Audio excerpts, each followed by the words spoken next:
Alrighty, folks. Welcome on back to Lost Odyssey. Today, we are going to read A Little Liar from 1,000 Years of Dreams.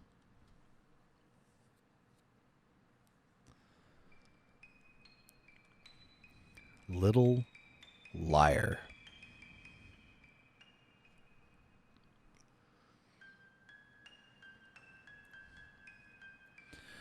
Everyone in the marketplace hates the little girl, not yet 10 years old and far from having outgrown the sweet innocence of childhood.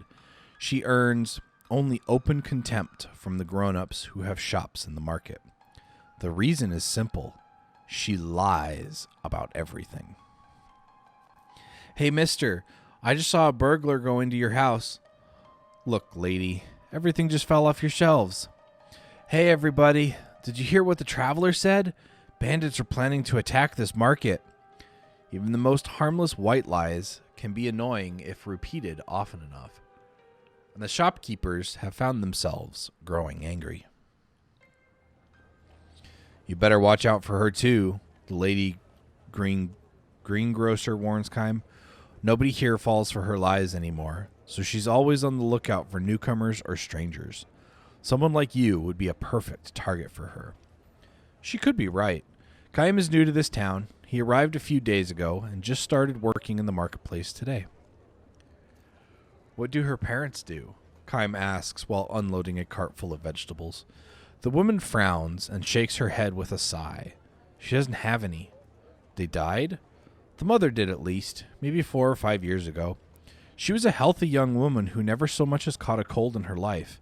Then one day, she collapsed, and that was it for her. How about the father? She sighs more deeply than before and says, he left to find a job in the city.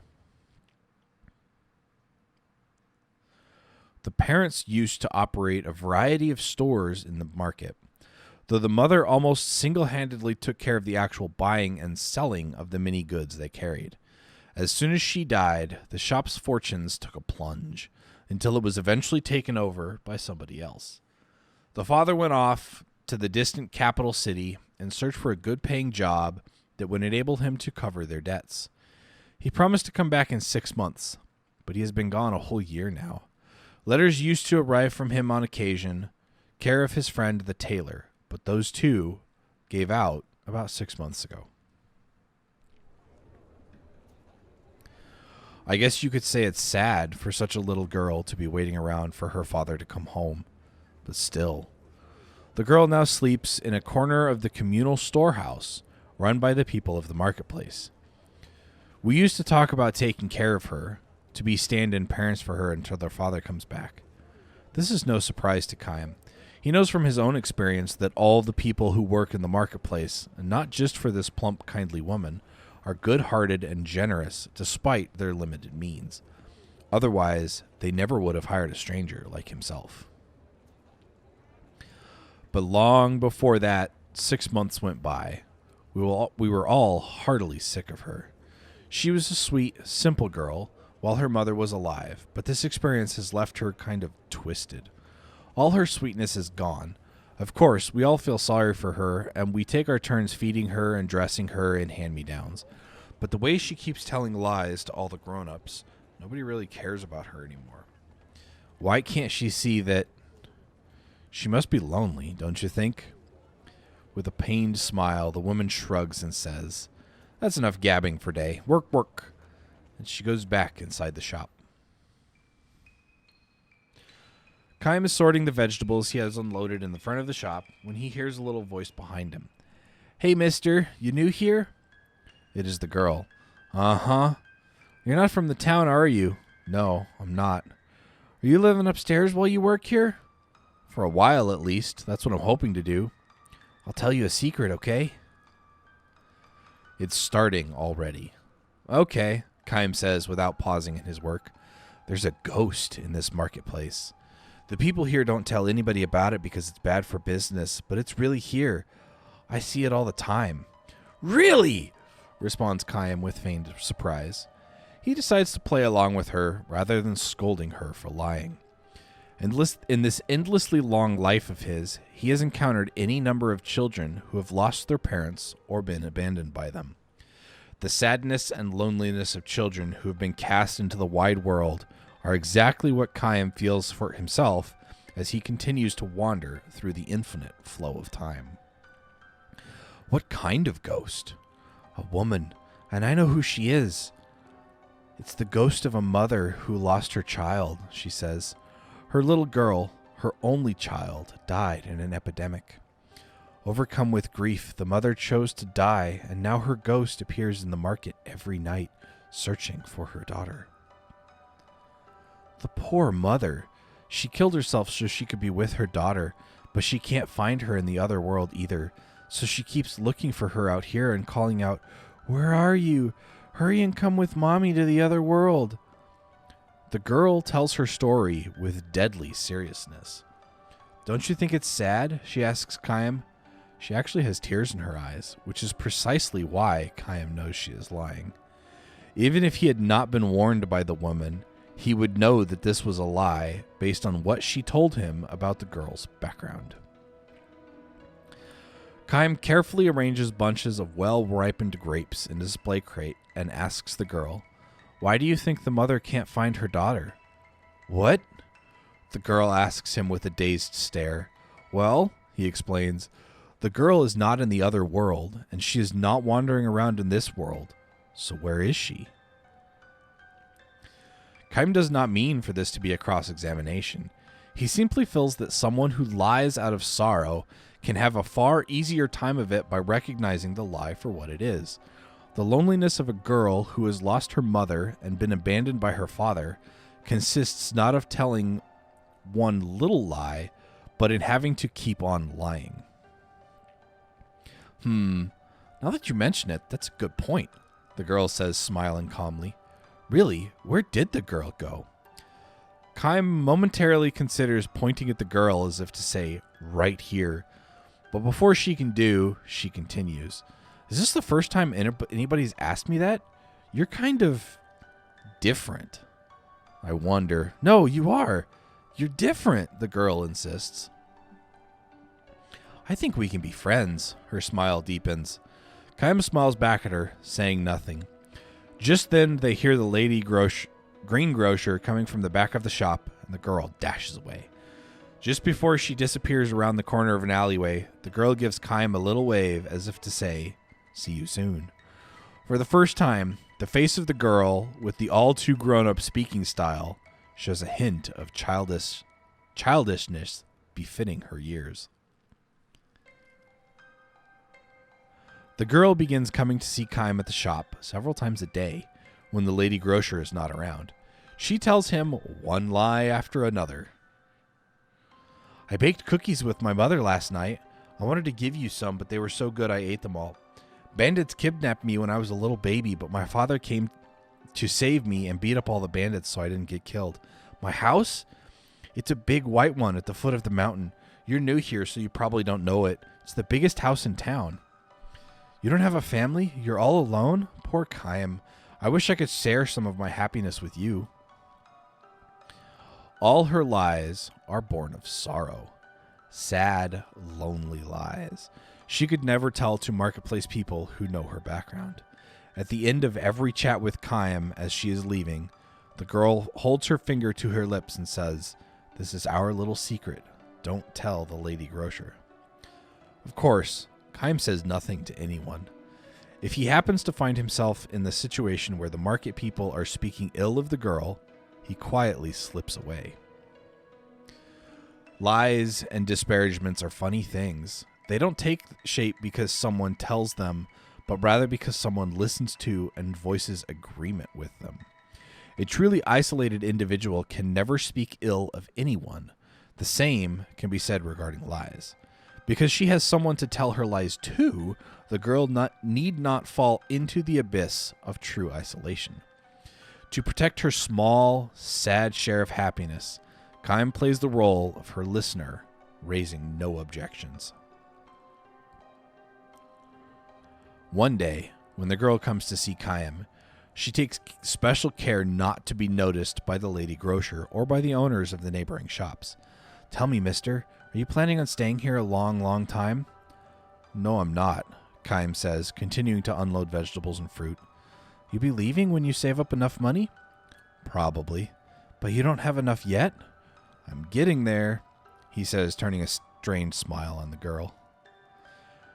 This is a white lie of his own. He already has enough money to support himself on the road, nor has he taken his current live-in job because he needs money so badly. He's here because he has not found a destination he wants to travel to. A journey without a destination is an endless journey. Wise men say that you need dreams and goals in life, but dreams to accomplish and goals to realize the sign as guideposts in life precisely because life is finite. So then, what should the dreams and goals of one who has been burdened with life that has no end? Chaim is not a journey to be hurried, nor is it one that can be hurried. Perhaps drifting day after day with no destination cannot even be called a journey. If I were you, says the girl, I would get out of this marketplace as soon as I'd saved up enough for 2 or 3 days of traveling. Chaim responds to her with a patient, pained smile. What would the look on the girl's face be if Chaim were to tell her, I'm staying here for you? I'm finding the meaning of my life for now, putting in providing you with a listener for your lies. The moment these words come to mind, words he can never actually speak to her, the girl looks around furtively and says in a near whisper, If you want to get out of here soon, I know a good way you can do it. A good way? Sneak into the tailor's and steal his money. There's a little pot in the cabinet at the back of the shop. It's full of money. Are you telling me to steal it? Yes. She looks straight at Chaim without the slightest show of doubt in her eyes. In all seriousness, she goes on to explain, the tailor deserves to have his place robbed. The money in the pot, she says, is tainted. I know this girl is a good friend of mine, she says, and it's sad about her. Her mother died, and her father went off to work in the capital. She's all alone. Her father was supposed to come home and get her after 6 months, but she hasn't heard from him. Yet another lie, born of sorrow. Actually, that one's true. She's just lying about the other girl. Chaim calmly asks, is there some connection between your friend and the tailor? Of course, she says, a close connection. What really happened is the father was sending her money every month the way he was supposed to help make her life in the town a little easier, and he kept writing to her. He wanted to tell her he found a good job in the city and she should come to live with him right away. He's too busy to come for her, so she should come to him, and he sent her money for the trip. But none of the letters or money ever reached the girl. And why do you think that is? Before Chaim can answer, the girl says, The mistake he made was to send the letters and monies care of the tailor. He's been keeping the money for himself. Chaim looks away from the girl. In order to prop up one sad lie, the girl has piled on a still sadder one. A lie that can hurt another person. This is the saddest thing of all. The lock on the tailor's back door would be really easy to break, the girl adds as she gallops away without waiting for Chaim's reply. The girl comes running into the grocery store the next morning, shouting for the owner. She says directly to the woman, not to Chaim, burglars broke into the tailor's shop last night. She says she saw a number of burglars sneaking in late at night after the marketplace emptied out. My, oh my, says the woman with a forced smile. That must have been just terrible. She's obviously not taking the girl seriously. But it's true, though. I really saw them. Look, little girl, I've had about all I can take from you. You're such a little liar. It scares me to death to think about you growing up to be a burglar or a con artist or something. I'm busy trying to open my shop now. Do you mind? Try it on somebody else. She is hardly through speaking when someone outside shouts, Help! Someone come! The tailor is standing in the street looking horrified and screaming at the top of his lungs. Burglars! They took all of my money! The little girl slips away as the tailor comes in. The marketplace is in an uproar. The girl was not lying, that much is certain. But all too accustomed to her lies, people now suggest the possibility of another kind of lie. Maybe she did it. What do you think? And so it begins. I think you may be right. Talk about play acting. I wouldn't put it past her. Let's go find her. We'll make her tell, even if we have to get a little rough with her. No one objects to this suggestion. Some run off to the storehouse, and others start searching the market. Can't find her anywhere. The storehouse is empty. She ran away with the money. As the searchers return with their reports and speculation, Chaim finally understands everything. After all her sad lies, the girl has left behind one final truth. She couldn't have gotten very far. Yeah, we can still catch her. The little thief. Wait till I get my hands on her. The men rage, and the women fan the flames. Good. Give her what she deserves. We were so nice to her, and now look how she treats us. We can't let her get away with it. A dozen men start to run after her, but Chaim stands tall in the road, blocking their way. Hey, move it! The men are out for blood, but Chaim knows if he felt like it, he could knock them all down, and they wouldn't be able to lay a finger on him. Instead, he relaxes his powerful stance and throws a leather coin pouch on the ground in front of the men. The stolen money is in there, he says. What? Sorry, I stole it. A confused stir quickly turns into angry shouts. Chaim raises his hands to show he will not resist. Do what you like with me. I'm ready. The lady grocer breaks through the wall of men shouting at him. How could you do this, Chaim? I wanted the money, that's all. And you're not just saying this to protect the girl? The woman's intuition is too sharp.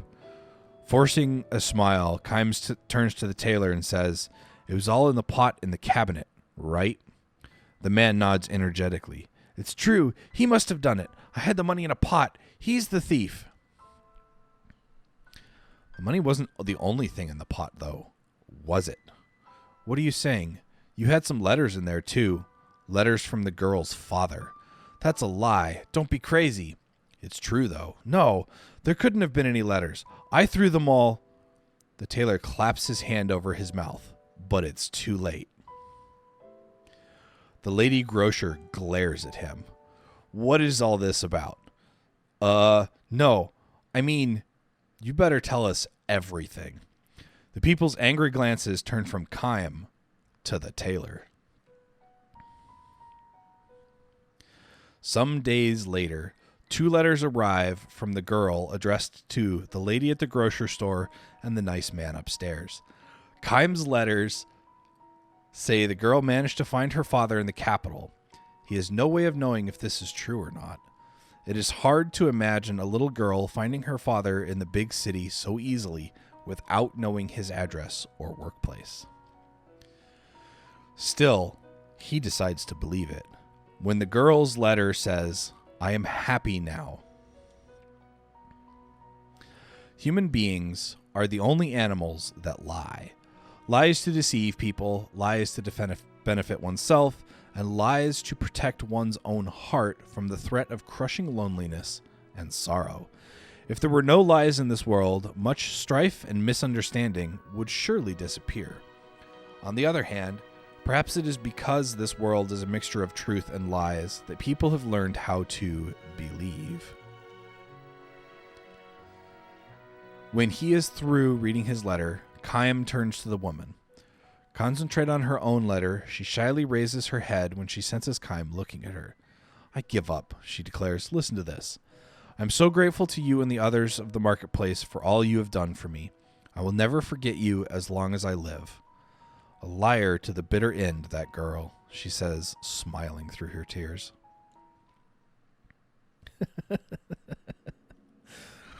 A liar in the marketplace. But I'm guessing that, yeah, some of the lies were probably to protect herself, and some of them, I'm not even going to go with the lies at the beginning, but she probably started telling the truth. and nobody believed her. So she started lying in order to try to get attention, to try to insulate herself. But yeah, if there were no lies in the world, it would be a very different place. Very different place. Anyway, I hope you folks enjoyed this episode. If you did, hit that like button down below. If you're new to the channel, consider subscribing and checking out some of my other content. And as always, I will catch you folks in the next episode. Stay frosty out there.